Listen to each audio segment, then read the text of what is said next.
Welcome into the Men Are Forged podcast. I'm your host, Cartwright Morris. Through this podcast and through my coaching services as well as my men's mastermind, I help high performers pursue a higher quality of life. This is my life mission, to help men step into who they're called to be and be a more well-rounded and intentional man in their business, in their family, and in their community. If that interests you, you can go to menareforged.com to find out more information about my high-performance coaching, as well as some of the other services I provide.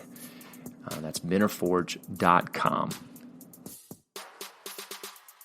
Hey guys, Tim Williams here, the host of the Thrivehood podcast. Thrivehood is a relevant life roadmap for boys and young men who want to thrive as they mature boldly into manhood. I'll be bringing you a dose of just good old seasoned wisdom and some offbeat humor to a variety of topics that'll both challenge and motivate you to become the best version of yourself. Check it out at thrivehoodpodcast.com.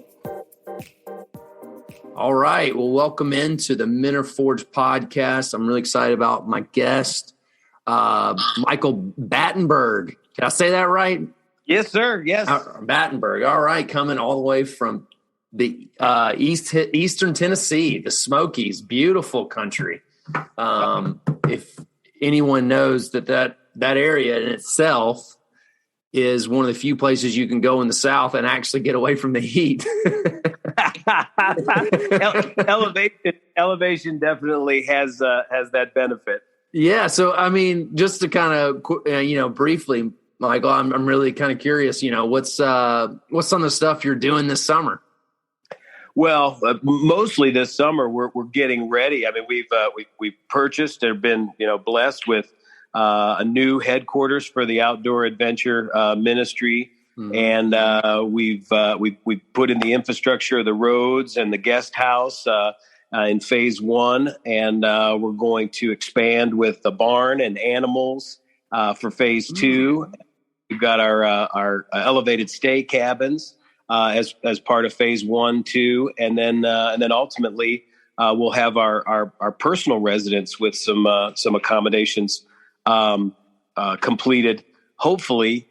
Through the summer, we'll see how this economic turmoil that we're in right now impacts us. But either way, we're really looking to start hosting guests here versus what we've been doing, which is primarily going abroad and utilizing partners and relationships and supporters of our organization's facilities and resources and so forth to execute these outdoor adventures that people want us to coordinate for them.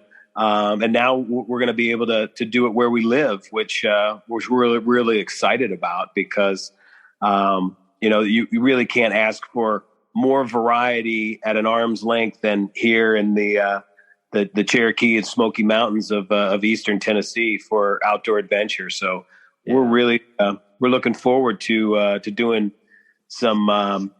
We got a dad camp coming in that's going to be doing some whitewater rafting and some fishing and hiking, and we've got some hunting, obviously scheduled for the fall and early winter. We're looking at incorporating e-bikes for the mountain biking. To give people an opportunity to enjoy that rather than rely 100% on manpower. Yeah. So that's exciting. And we've partnered together with some folks to offer wing shooting and horseback riding and just really just about anything you could want to do outdoors in the Eastern Tennessee. We've put together an opportunity for guests to do that. In addition to, if they just want to come out and experience, the 4 S's: solitude, silence, scripture, and Sabbath, and or have a family gathering or something even maybe a little bit more special like a wedding or something like that. Yeah, that sounds great. Yeah, I'm glad you said that, Michael, because I wanted to just give a real quick plug to the website is basic2basics.om.com for my listeners, just because it's really cool what you're doing. I mean, just outdoor ministry in itself. I know my life I wouldn't be where I am if what, God spoke to me through just being in the outdoors and being with people and being a little uncomfortable to the point that it revealed a lot of things in me. Right. But like you said, you're not always trying to be uncomfortable. You want to make everybody comfortable. So, but yeah, I love what you're doing. So that's really exciting. So yeah, well, the website is actually back, BACK, the number 2. Yeah, back to basics. That's my reading skills. Sorry, Michael. That's all right. No, that's fine. So, and the whole idea behind that is to help people focus on getting back to basics, right? And kind of putting away from all of the worldly influences that often distract us. At least distracted me. For the first 45 years of my life, being focused on position and possession and bank accounts and commission checks and what Rick Warren says, looking good, feeling good, and having the goods. To really taking a step back and focusing on what is truly important and something that is eternal, which is our character, and spending our time serving one another and serving by utilizing the gifts, talents, and blessings that we were designed with to enrich our and others' lives. So back to basics was created with that mindset to take what it took 45 years for me to realize that, I really needed to look at how I was designed as an individual and what inspired me. And that was, being out in the woods and spending time with my brother when I was growing up and building forts and exploring and seeing all of these gifts that we've been given through nature and really tapping into that and providing a venue for me to achieve something greater and to experience significance versus worldly success as a focal point. Yeah. So, I mean, that's why I love just getting men like you, Michael, on the podcast, just to tell, your story, and I always like to kind of try early days, because something set you on that course to think that worldly success, that position and possession mindset. So yeah, I mean, I would just love to, for my listeners, what was kind of your upbringing like and what made you value those things versus, like you said, those memories you had outdoors with your brother. Yeah, well, I was raised by a corporate father that was a very successful from a worldly perspective, not the greatest spiritual leader or mentor from that perspective, but a wonderful provider who instilled in me the idea that life was a poop sandwich and you had to take a bite every day, but the more bread you had, the less poop you had to eat, and so that was kind of how I was raised. And, moving around from career advancement and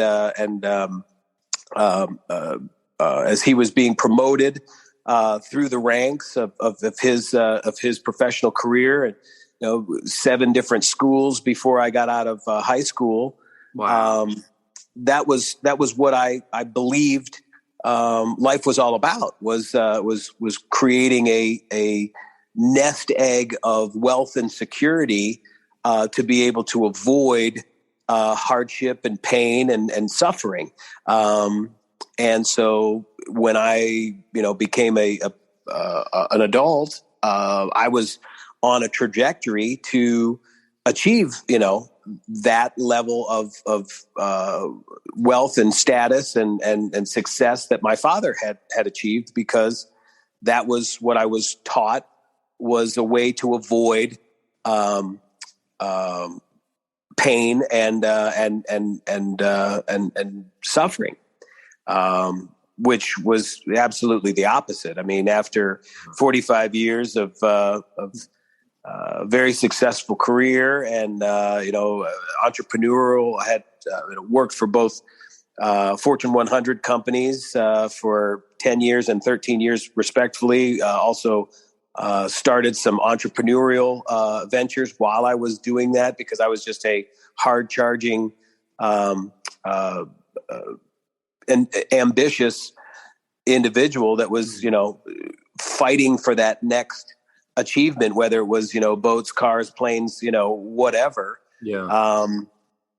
At 45, I realized that, I had been around the world multiple times, had done just about everything that I thought I wanted to do, and had obtained, everything that I thought that I had wanted. And I was empty and felt that I didn't have anything to truly, to truly give.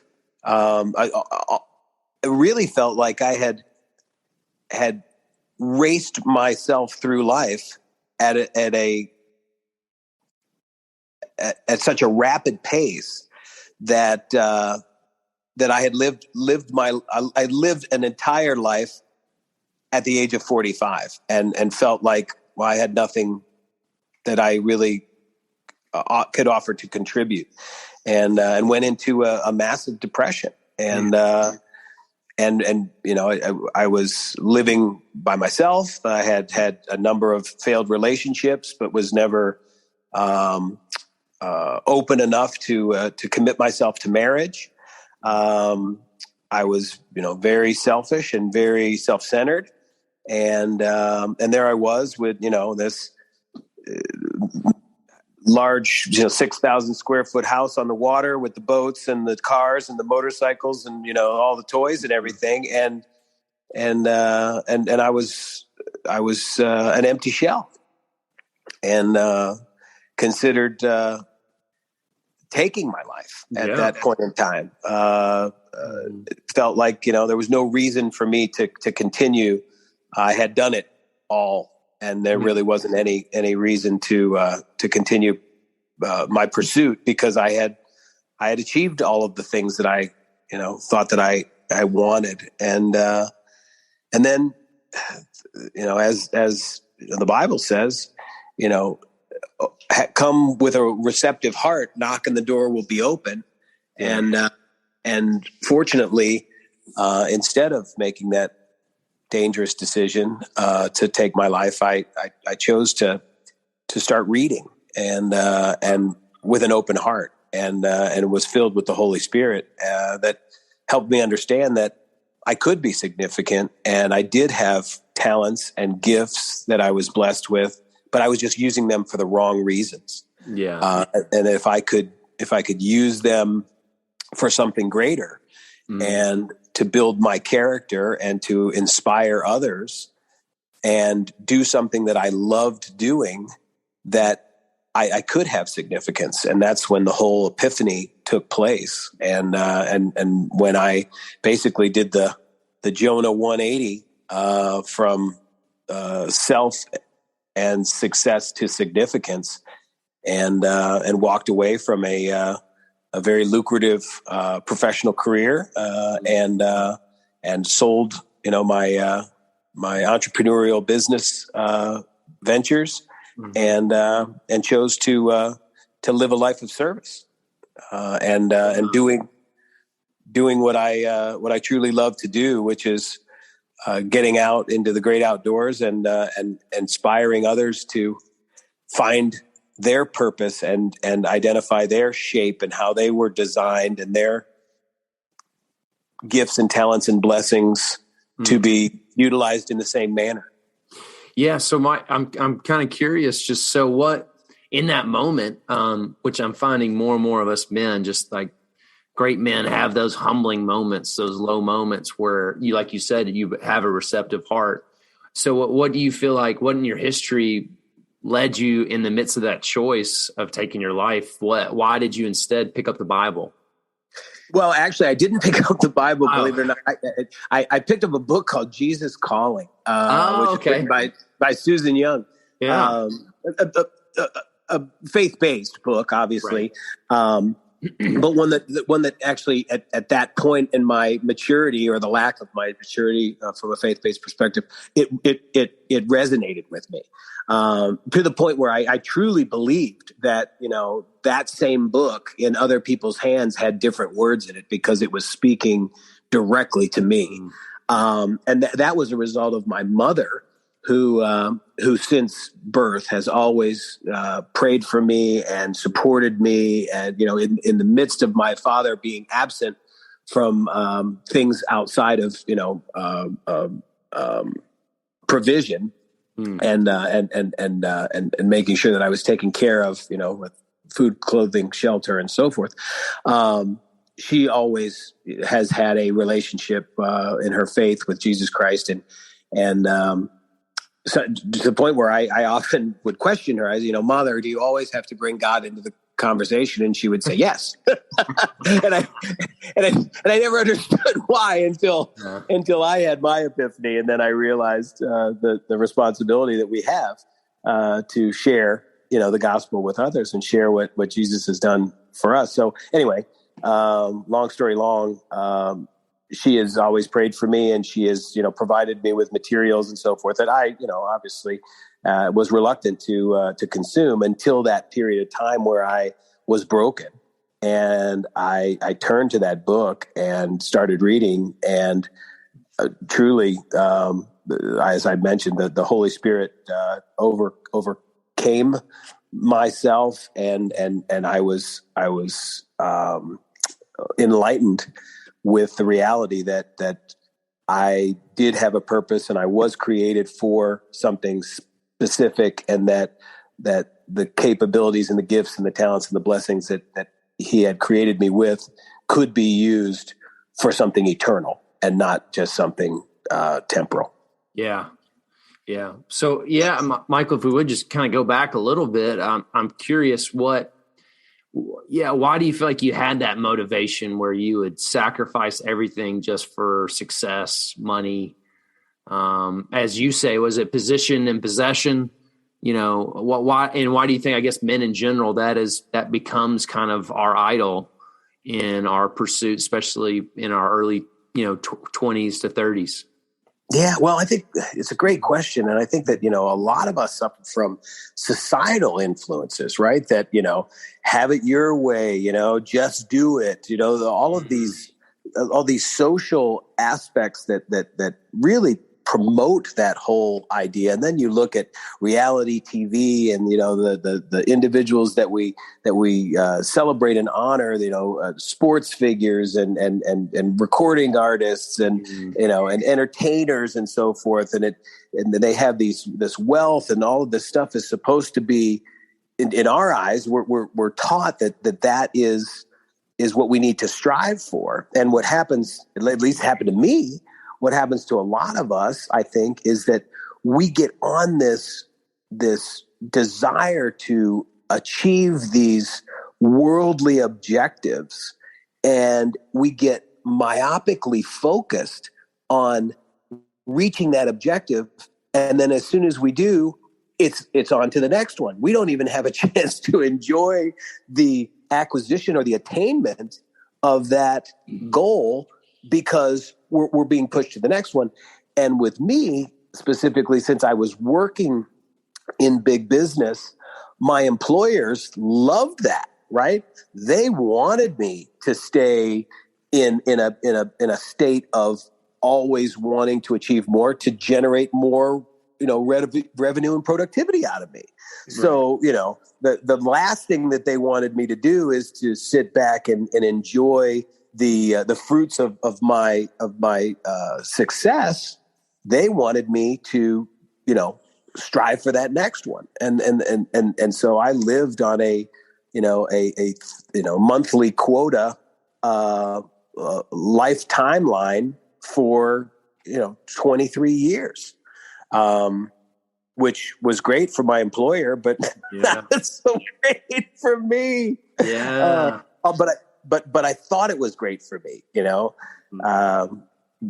because of what society says. You had all the toys and the tools and the parties and the trips and you give this persona that you're trying to live the for lack of a better way of saying it, the Facebook life, right? The look at me type of image, which everybody knows in reality. If you just take a moment and get back to the basics, right, and just step back, that all that stuff that you see on social media and stuff isn't really what their life is like all the time, right? They're just showing you the best parts of it. Yeah, the highlights. Yeah. Yeah, right.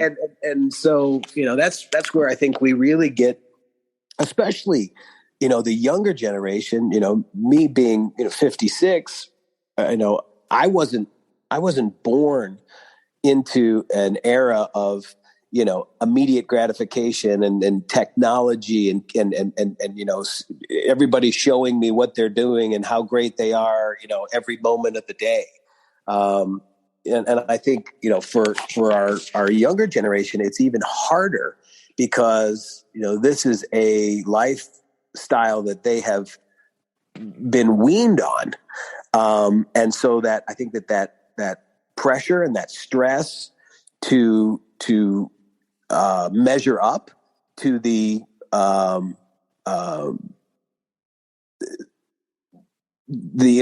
impression that a person wants to give you about themselves. It's like when I was on reality TV, I told people, listen, the only thing real about reality TV is the fact that there is no reality. It's all scripted. It's all designed to, create a buzz or to create emotion or to create turmoil. It's all done as a ploy to get viewers. It really, it isn't about reality. Probably one of the biggest mistakes I ever made, but I thought that it was going to elevate me as an individual to take, this opportunity to highlight myself and what I've done and what I've achieved. I thought maybe promote, the company that I was building at that time. And, we've been put into this situation where, this false sense of reality is become so prominent in people's lifestyle and their daily routine that it's really sad because we're missing what's really important. Yeah. Yeah, that really actually truth is actually one of the more beautiful, freeing, powerful things, but yet we love to hold up we'd rather live up to the image that's created by the society and everyone around us versus what really, like you're saying, like what you found out, like what God put inside of you. Yeah. Yeah. Yeah. I mean, I'd love to see social media turned into never highlighting anything about yourself. It should, if we just used it to highlight other people and that they've done and lift other people up and say, what a wonderful job this person is doing or what an incredible, act of kindness that they've done and really use it as a platform to elevate each other rather than ourselves and being self-promotion and so forth. I think it would really have a major change in our societal stresses and struggles that take place.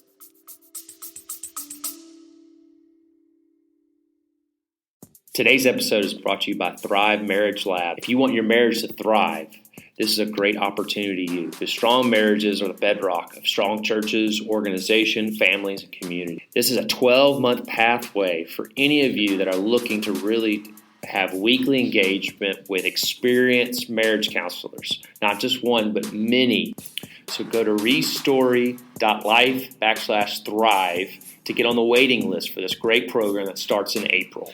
That's restory.life/thrive. And make sure you put the word Forge in the promo code to receive a discount on your monthly fee. Now, back to the episode.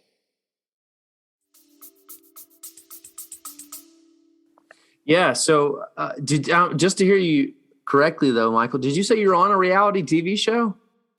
Yeah. I was on Below Deck. First, I think it was season 1. And it was very much something that I regretted after doing so, because, like I said, very little reality takes place, and it's very, very scripted, and they always need have a little conflict and have a little a little of this and a little of that, to have that what I call it, the Hollywood success recipe, right? Right. Yeah. And so if they don't get it organically, then they'll create it. And unfortunately, it was created at my expense at the end of the show. So I was disappointed, but nothing that I wasn't able to recover from. Just try to. It was a great experience to realize, what not to do. And I call it, paying the dumb tax. Paying the dumb tax. That's great. Yeah. So if anybody ever considers going on to reality TV, I'd love to have a conversation with you and hopefully allow you to think twice before you commit to putting yourself out there. And it's funny because, you look at a lot of these reality TV shows and how much turmoil takes place in the relationships afterward, Terry Hogan, and Hogan Knows Best, their marriage and life fell apart, Duck Dynasty guys, they basically had to cut things off because things were not going in the direction that they wanted. And, OCC, the Tuttles, I mean, they had a major falling out. I mean, Paul Paul Senior and Junior now are almost, what do they call it? Estranged, one's in Florida, the other one's up in New York. You go on and on and on and Bachelor, on. right? Like, yeah. Or the couples are actually together, But we still, have this raving desire to support these shows and to watch these shows. And I think it's, in my opinion, it's the dark side using it to manipulate our hearts and our minds. Because in reality, it's really, you see very, very little good that comes out of these things. And because a lot of them are motivated by the wrong things, greed and status and, look at me and, all the things that really, are not in the best,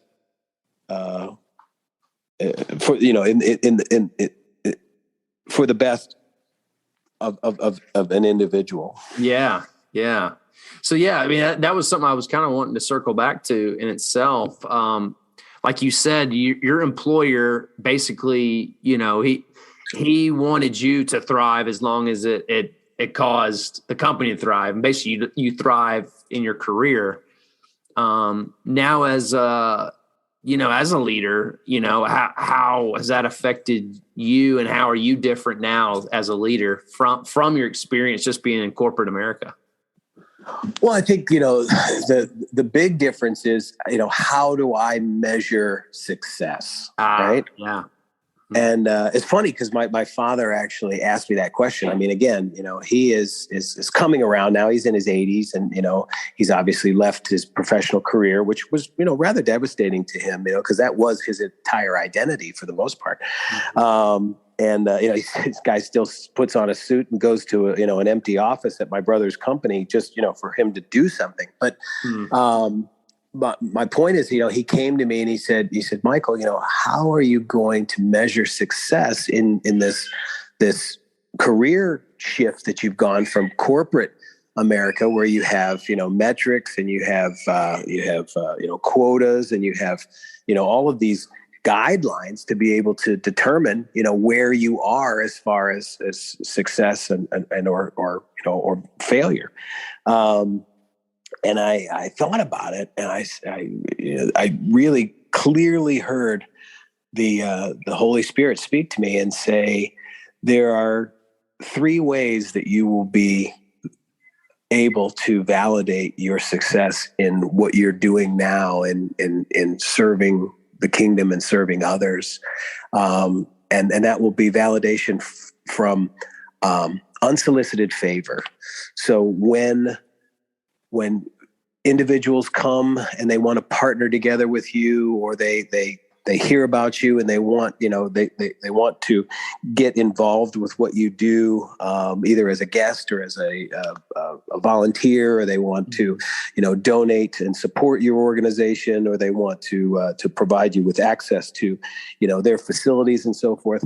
That's one way. So your efforts are being validated without you having to go and make things happen, which was really, the way that I was originally designed, right? They used to say the difference between Michael Batenburg and a pit bull is that ultimately a pit bull lets go. Wow. So I was very, very fixated on, doing whatever I had to do to make things happen, primarily for, the benefit of me and the benefit of my company. Mm-hmm. So, now I've learned it's very difficult, but I've learned to let go and let God. And, as it says, if you do so, he will bless you abundantly. And so, my life over the last, 10 years 11 years now, since I gave my life to Christ, has blown my mind. Right. And I tell people that, God doesn't want to answer your prayers as much as you think he does. He wants to blow your mind, but he can't, and he won't until you're ready to receive what he wants to do. And that's by letting go and allowing him to execute his plan. And so that's where the unsolicited favor comes in. And then, the next validation of how I will determine whether what I was doing was successful or not is when I'm called. I'm going to hear, "Well done, good and faithful servant," right? Which is really what it's all about, because that's ultimately my invitation into how I will spend eternity. And then the third one will be at the gates as well, when he says, "By the way, here's who's here because of you, and here's who's coming because of you." And you can't ask for a greater validation of achievement and accomplishment than an eternal validation of everybody that you've touched while you were here, that has been inspired to join you there. Wow. Yeah, absolutely. Yeah. So I'm getting really curious. So, what led to now this revelation, like you said, going back to when, at age 45, having this big moment with the Holy Spirit and him grabbing hold of you and you valuing significance in the kingdom. What then led to outdoor ministry? Yeah, it's good question. So, again, he made me realize that I had value, right? And I was designed with specific gifts, talents, and blessings that I just needed to focus on the right thing, right? Not on personal gains and for myself, but how I could use those to enrich other people's lives and enrich myself in my relationship with him. But then he said to me, where did you feel most joy? Right. And as I mentioned earlier, where I felt most joy was when I was with my brother and we were out building forts and we were, exploring and we were hiking and we were fishing. And then I realized that, when I was doing those things, mostly when I was an adolescent, but even, as I was an adult and I took trips and so forth, because I mentioned I traveled all over the world, as an executive for these sales organizations through incentive trips and so forth. I always remember that, the time scuba diving when I was, away and just hearing myself breathe and being able to think and not be distracted. And when I was out in the woods and I was hunting and sitting in a blind and truly being still and being able to hear his voice, that he was trying to speak to me. I just wasn't always ready to be receptive to him. And now I am, right? Because, I am constantly doing whatever I can to become closer to him. And that's, basically in the Bible every day, right? Surrounding myself with people that can help bring me up and to hold me accountable and to mentor me and to disciple me and to try to do the same with others. And so with all of that in mind, I thought, well, it seems like that experience of getting outdoors and having time to be still and hear his voice is a place that would be beneficial. And so what I did is I first, this is using my business acumen, right?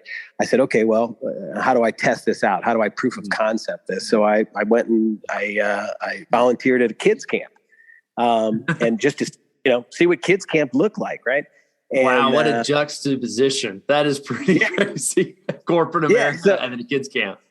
Yeah. So we were seeing 500 kids a week for the 10 weeks of summer, and it was cool, and it was great, but it was an inch deep and a mile wide, right? Mm-hmm. I mean, we were certainly reaching some kids and we were inspiring some kids, but it really wasn't real deep because you can't. I mean, when you got 500 kids for a week, 10 weeks of summer, it's a little difficult to get real deep, but it's certainly better than nothing, right?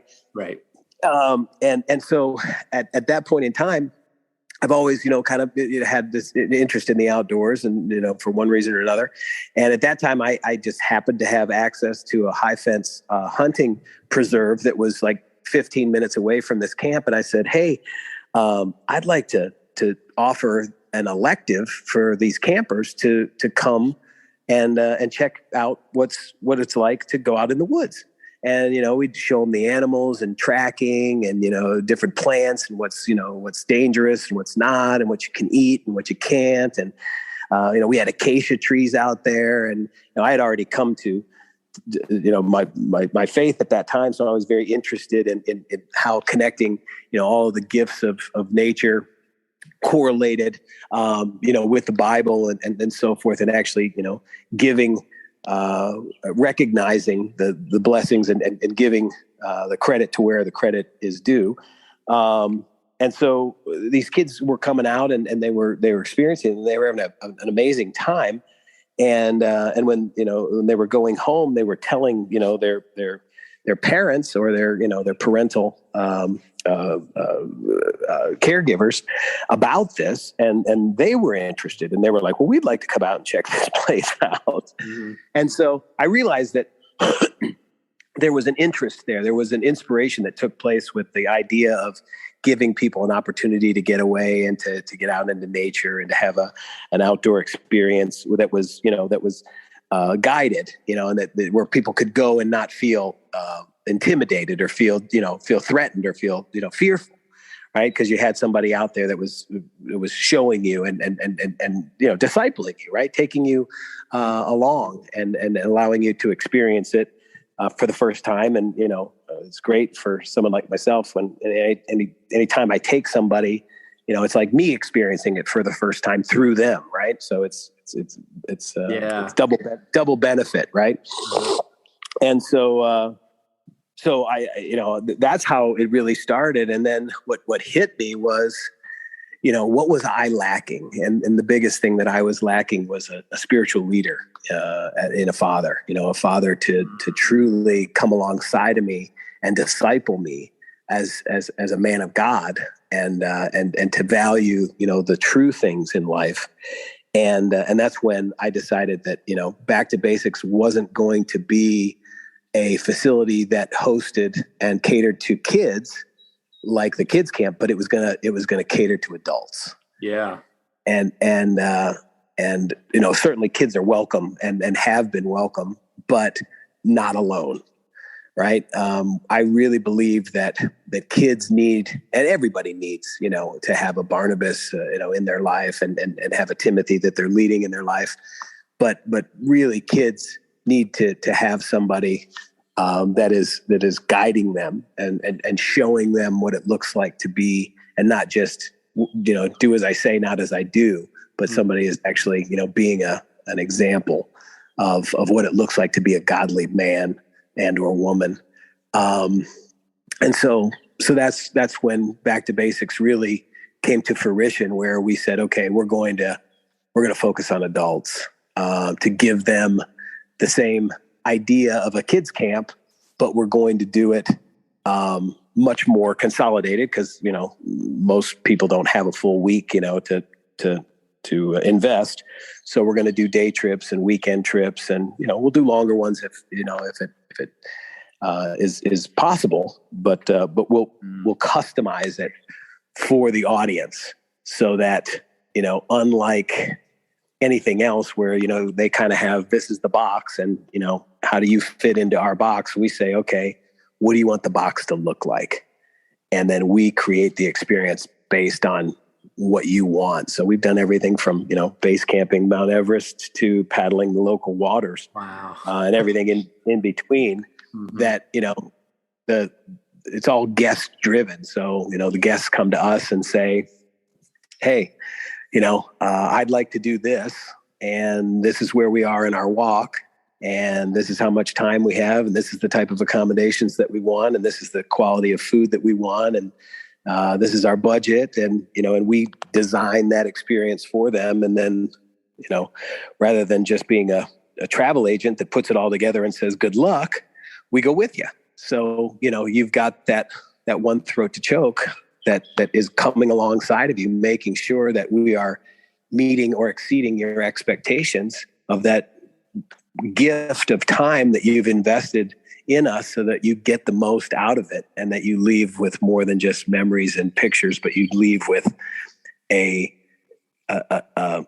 life decision to focus on significance and something greater. Yeah, that's good. There's a lot you just said in there, Michael, that I really just love. But I had a question just pop up. And have you been able? So before you became a follower of Jesus, was there a place that you went before that you took others to later that you felt like God redeemed, that you really valued more as a believer? Wow.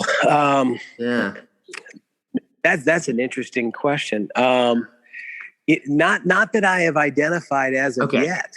Okay. I when I walked away from the secular life, I really walked away from a lot of people that really weren't as significant as I thought that they were in my life, and not that I chose to walk away from them, but once they realized what I did or didn't have to offer them, they chose to separate themselves from me.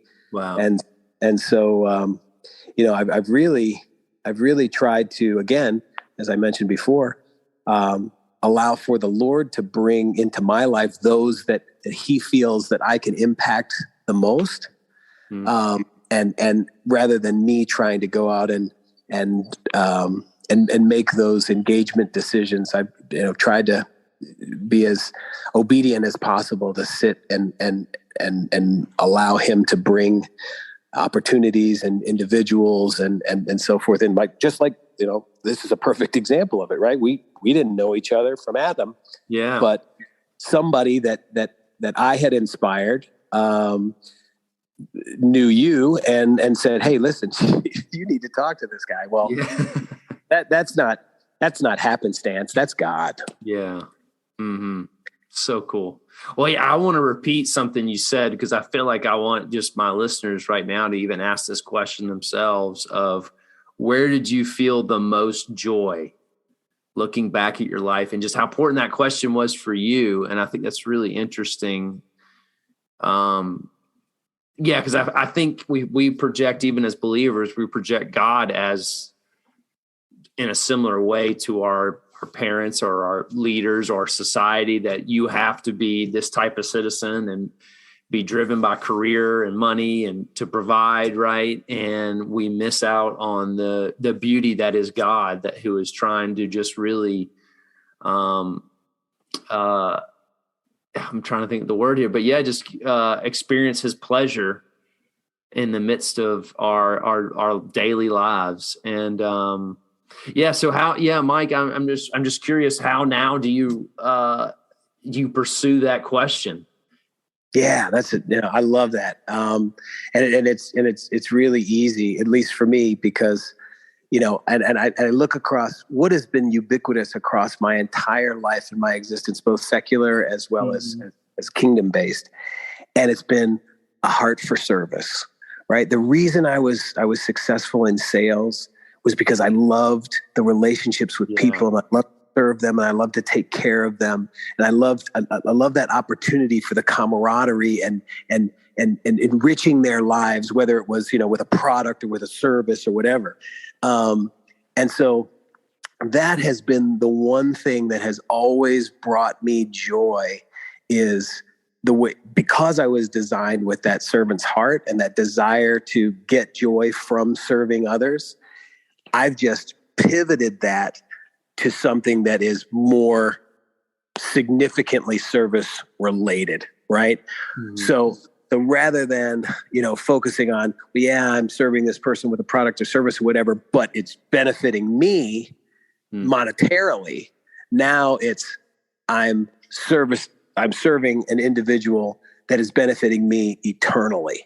And that's one of the greatest areas of bringing joy in my life is I know no matter how insignificant I reach somebody. I mean, this is a perfect example. I don't know who will hear this podcast, but if I'm able to touch individuals through what I've mentioned and have laid a seed that helps them to make a conversion in their life walk to serve God and serve others, then I've been significant, and I will know that when I'm called and I'm told, here's who's coming, or here's who's here because of you.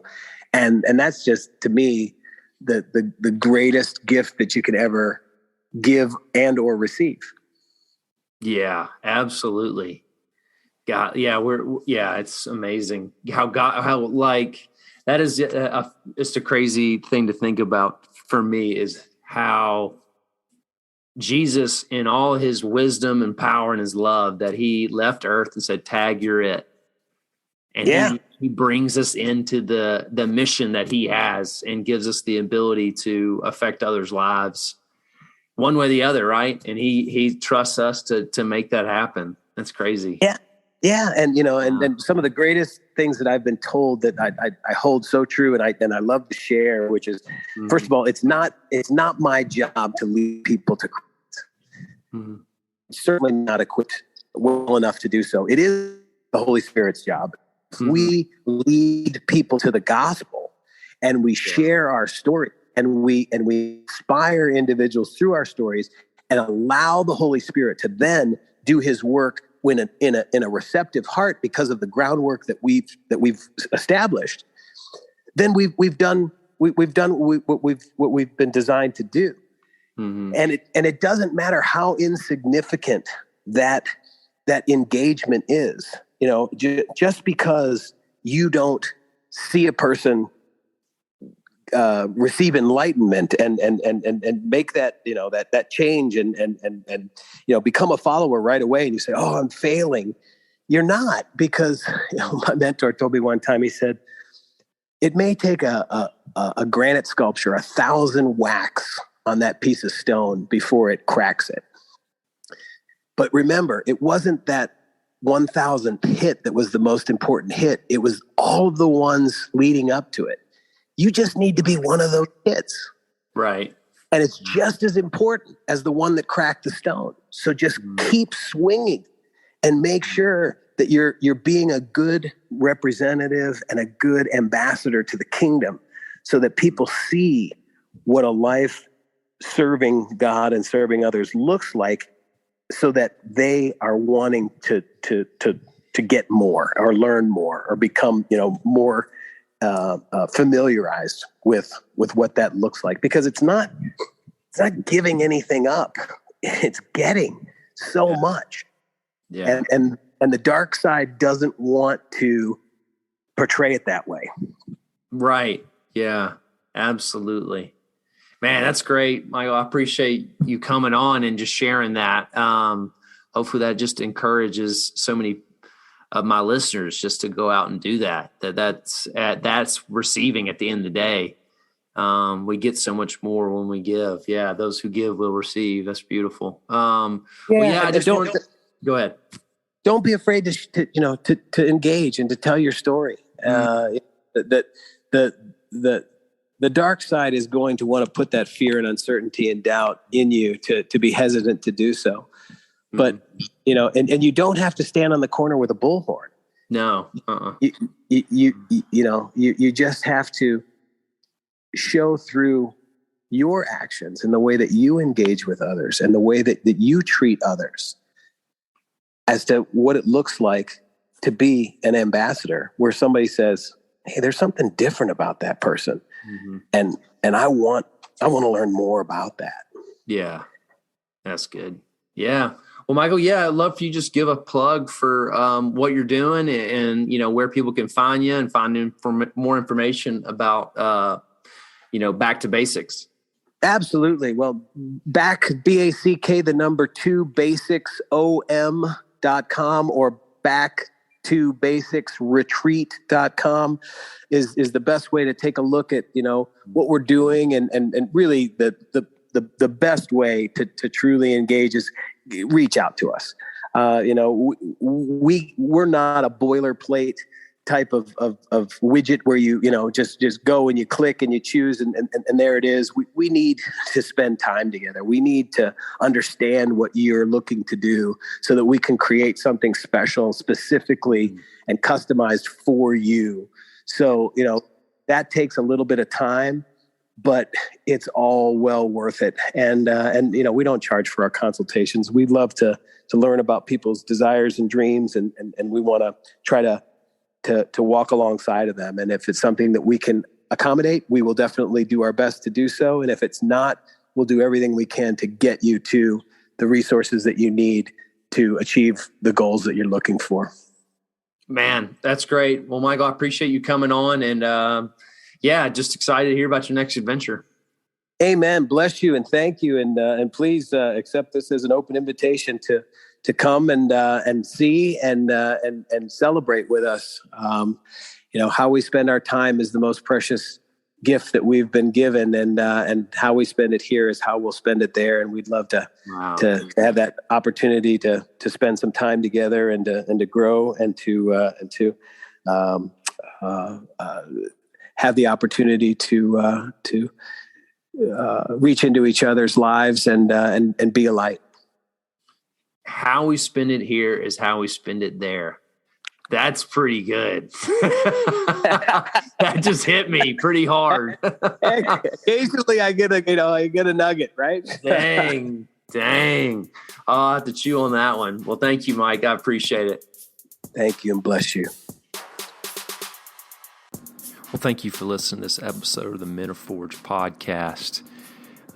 If you have a small group of friends, adults, people in your church or in your organization, in your company, then I highly recommend going to 2 basicsadventures.com. That's back number 2 basicsadventures.com.